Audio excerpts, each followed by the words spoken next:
Hello, everyone. My name is Jesse J, and I'm a music business entrepreneur. The most common question that I've been asked by musicians is which platform should I do a live show on? What's the kind of revenue I will generate or the ticket price I should claim for? What about licenses? For answering these questions today, I have with me Amit Gurbaxani, music industry's very own, very popular Indian music journalist. Welcome, Amit. Hi, thanks so much for having me on. Amit, I'll straight away ask you my first question, which a lot of musicians, my friends, have been asking me is, uh, what are the platforms currently available to do virtual shows on? So Instagram is obviously the most popular platform, and I think the reason for that is that's where the majority of fans are. And talking to a lot of musicians, when I ask them, you can't monetize on Instagram yet, at least in India, because abroad, I think in a few countries they have started this thing where you can buy these badges, and the money from that, you get the money from that, where fans can buy badges and the artists get the proceeds from that. But it's not launched in India. And then, of course, next to Instagram, the next most popular is perhaps Facebook. Again, right now, there's no way to monetize on Facebook, at least not yet. Uh, Again, some just like going on Facebook because it's pretty convenient. That you can sort of like you can record a performance in advance and then stream it as live on Facebook, which is something that you can't do on Instagram. So if you're trying to do like more fancy things with like higher production, then Facebook is obviously more popular. And these are the social media networks that pretty much everybody uses. So that's why they're the most popular. But like, I think that in the last couple of months, we have been seeing that people have realized that, look, this is a long-term thing. Gigs aren't coming back anytime soon. We don't know when they're going to come back. Initially it was like maybe they'll come back by the end of the year, early next year. I mean, but those are all sort of just guesstimations. So I think people have started realizing that you need to figure out how to start charging for these things. And people ticketing on like Book My Show and Insider, places like that.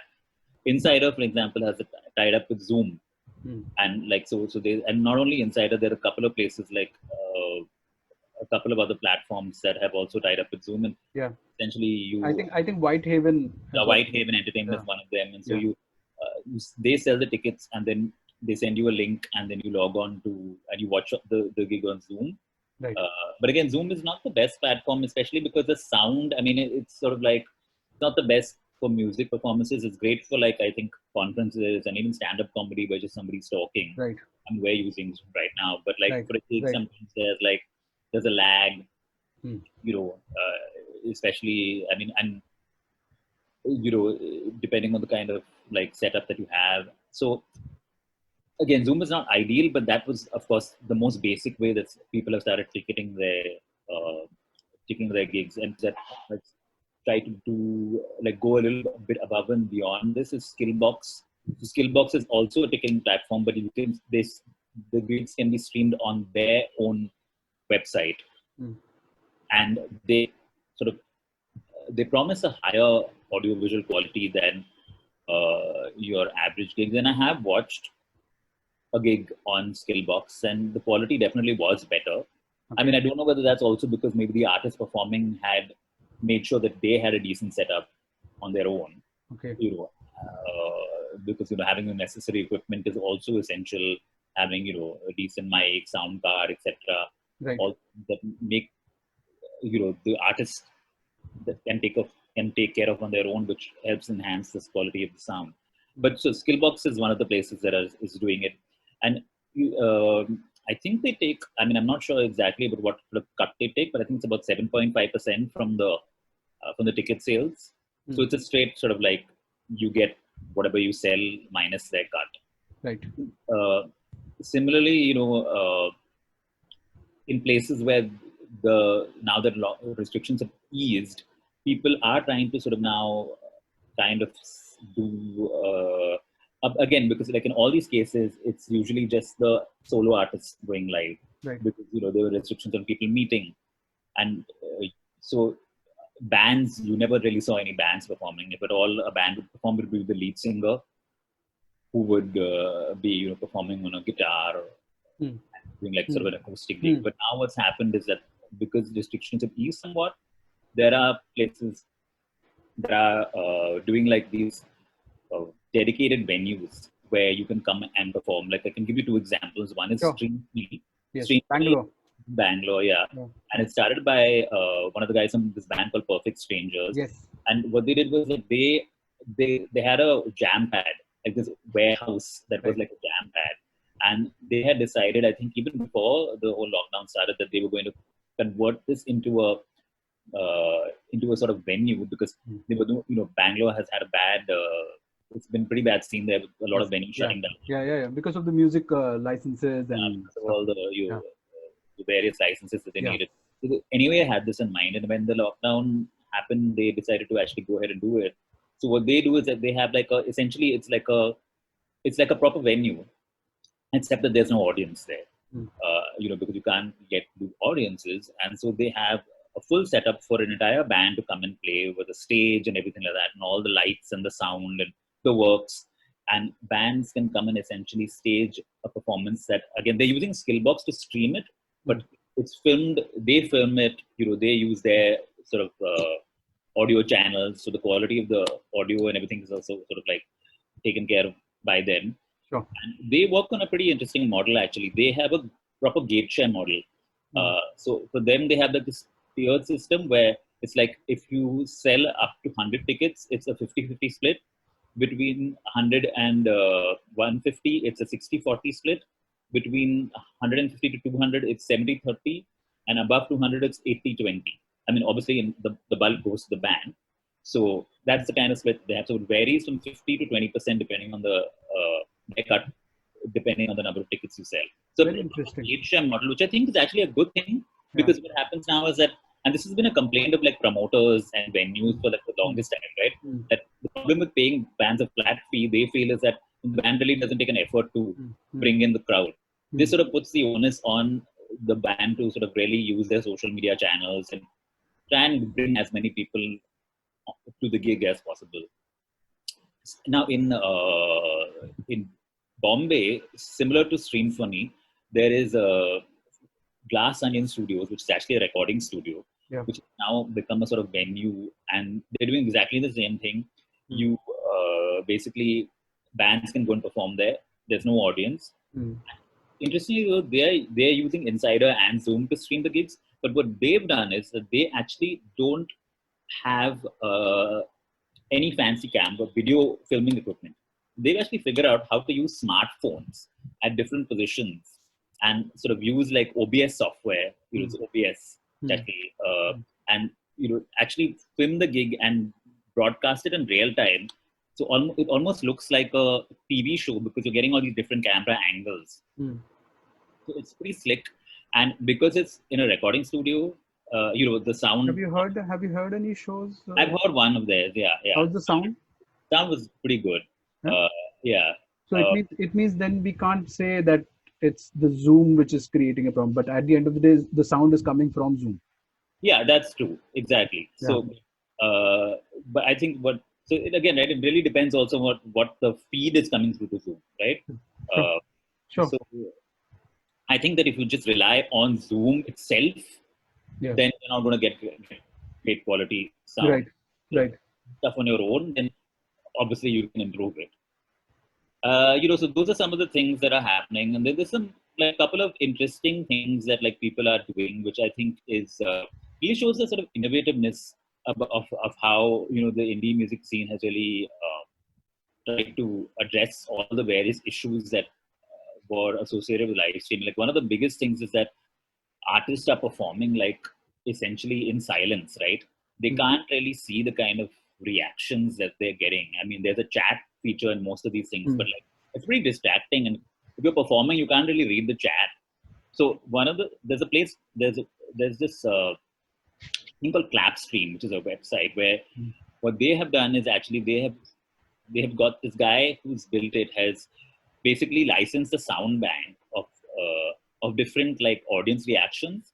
So while you're watching a gig, you can actually like clap and you can cheer and you can whistle to show your appreciation. So, and this is sort of fed into the, the musician can hear it. It's fed into their monitor, and so they can sort of like hear this stuff while this is going on. So it's like, I mean, again, it's a bit weird, but it's like the closest thing that they can get to actually seeing, having like that reaction from the audience.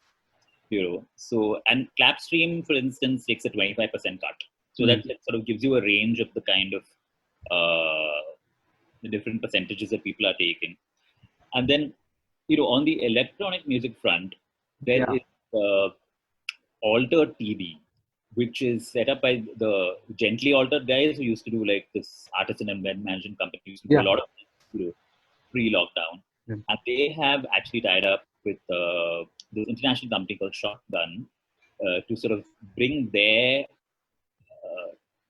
this sort of system where they essentially it's pretty cool because it's got a lot of interactive features. So they've called it altered.tv, and they do like these gigs I think twice a month, and it's almost like a festival because they have like a multi-artist lineup, and so they always have like a bunch of different DJs and producers performing, and they have different rooms or channels, so they're almost like stages that you can switch between. And then if you go on there, you'll see all these different cool features that they have. They have this thing where you can create your own dance room, which is essentially like you can have your friends and you all sort of like dancing together at the same time. Obviously, it's just like a video conference where you can see different screens. Your screen will show different windows of different people dancing, but you can actually sort of in a way dance with your friends. And then they have this other thing where you can like if you just want to randomly like get on the screen and start dancing or do something, you can do that. They even have something. They even have a toilet feature. It's like this. You go into this room which has like a WC in it, and you can scribble on the walls like you would do in a in a actual venue. So all these things which are like funny and trying to sort of make the experience more interactive, more engaging. And another cool feature of theirs is that so far the gigs have been free. I think they're going to start ticketing them, but they do have a donation feature, and even the way they've done the donation feature is really cool. Like so it's like you can buy the artist a drink. So it's like you can buy them a beer, you can buy them, I think, a whiskey or wine or something there, or you can buy them champagne. So the beer is the cheapest, and like the champagne is like the most expensive, and you can make these donations. Wow. So I mean, it's just a fun way of doing that, and they actually found that they were surprised that people are donating, because like generally, pay what you want is another sort of model that a lot of people have been doing, but as from what I hear, it's like not always that successful. Like you don't really get those many people. Like actually, it's like you're probably going to be more successful if you actually charge a ticket price, right? Than if you like just ask people to pay what they want, right? Yeah, I mean, there's different kinds of things. I mean, people are trying different kinds of things. I mean, even there's something called the Lockdown Gig Series. I don't know if you've heard of it, which is actually using Facebook. Yeah. So I mean, again, like Facebook, like you create like a Facebook group and people. So they create a Facebook group. So it's like now they figure out a way. I think that they figure out a way how to actually monetize on Facebook. Now that it's a little complicated. So I don't think most people are probably not going to do this route. But what they do is like but Amit, for the artist, it's very simple, right? If they hear the term Facebook, it's like they get a smile. Okay, I have to just do a show on Facebook. So so the artist is good. I mean, from the organizer's point of view, it's a bit tedious, but for the artist, it's great. So this lockdown season, they do singer-songwriters. Everybody from like Nikhil D'Souza, Anita Vamri, Raghav Metal, they've all played it. Right. And what they do is like you essentially have to fill in a Google form, and then you have to like use Google Pay to pay the ticket price of $500, and then they give you like entry to this closed Facebook group only for the duration of that show.